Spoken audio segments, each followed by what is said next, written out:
Corona के hot spot बन चुके इंदौर के दवा बाजार में लगी भीड़ ये बताने के लिए काफी है कि महामारी ने क्या रुख अपना रखा है। दरअसल मध्य प्रदेश के सबसे घनी आबादी वाले शहर के सबसे बड़े दवा बाजार में रेमडेसिविर को लेकर त्राहिमाम मच गया है और इसी का परिणाम है कि शहर के आरएनटी मार्ग छावनी स्थित दवा बाजार में हालात इतने बेकाबू हो चले कि लोगों की भीड़ को नियंत्रित करने के लिए पुलिस को बैरिकेड्स लगाने पड़े। इसी के चलते क्षेत्र में चक्का जाम की स्थिति पैदा हो गई, जिसे संभालने में पुलिस के पसीने छूट गए। बता दें कि दवा बाजार के क्वालिटी ड्रग हाउस के नाम की क्वालिटी पर इतने दाग लोगों ने लगाए कि उसका शटर तक गिराना पड़ा और यही वजह है कि लोगों ने न सिर्फ अपना आक्रोश दवा बाजार प्रबंधन पर जताया बल्कि पुलिस से भी लोगों की हॉट टॉक हो गई। दरअसल जिन लोगों के परिजन अदृश्य वायरस के कारण जिंदगी और मौत के बीच संघर्ष कर रहे हैं, वो लोग डॉक्टर्स के कहने पर जिंदगी बचाने वाले वायरस नहीं बल्कि आसानी से मिलने वाले रेमडेसिविर इंजेक्शन के लिए तड़प रहे हैं, जो इंजेक्शन आसानी से अस्पतालों में उपलब्ध हो जाना चाहिए। उसके लिए लोगों को अपनी जान दांव पर क्यों लगानी पड़ रही है, ये अब भी बड़ा सवाल है, क्योंकि जनता के सहयोग के लिए प्रशासन अपने दावे कर रहा है और सरकार भी अपने दावे कर रही है, लेकिन नतीजा सिफर है।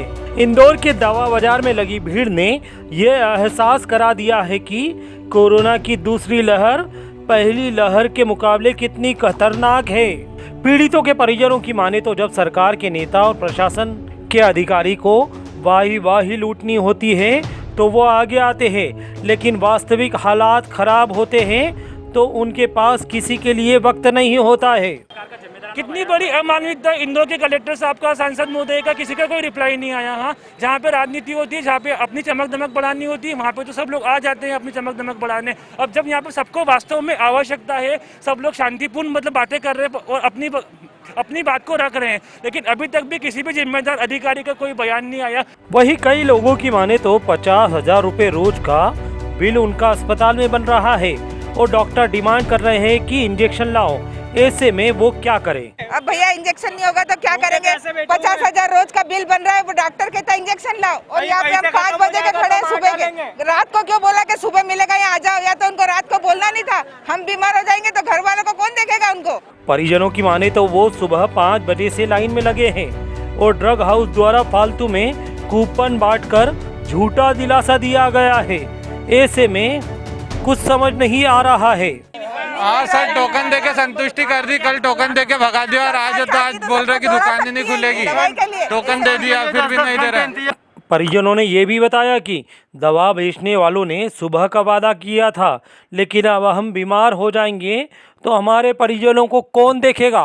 इधर जाम जैसी स्थिति के बाद दवा बाजार और प्रशासन की पैरवी करने आई विशाखा नामक महिला अधिकारी ने इंजेक्शन की आपूर्ति का आश्वासन भर दिया और बात अगले दिन पर टाल दी, जिस पर भी सवाल उठना लाजमी है। अभी यहाँ पर इंजेक्शन्स जो है उसकी आपूर्ति की जा रही है वरिष्ठ अधिकारियों द्वारा, और अभी यहाँ पर ये सूचना मिली है कि वो प्रयास जारी है। कल दिन में हम लोगों को यहाँ आपूर्ति हो जाएगी।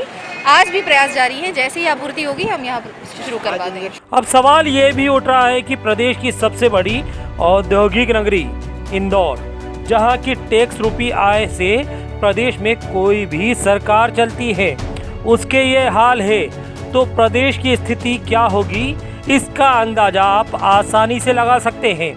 क्योंकि ये सवाल भी है कि इंदौर से सटे पीतमपुर में सिप्ला और माइलॉन जैसे बड़े प्लांट बड़े पैमाने पर रेमडेसिविर का उत्पादन करते हैं, तो फिर क्यों प्रदेश की आर्थिक राजधानी को गुजरात और महाराष्ट्र का मुंह देखना पड़ रहा है।